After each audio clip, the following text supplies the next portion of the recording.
You ask Tiger to solve. This deals with linear equations with one unknown. The final result is n equals 32/5. Let's solve it step by step. Group all constants on the right side of the equation. Subtract 32 from both sides.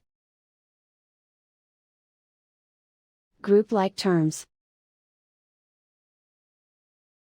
Simplify the arithmetic.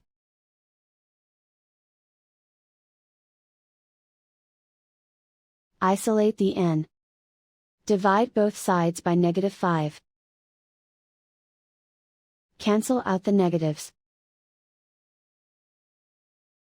Simplify the fraction. Cancel out the negatives.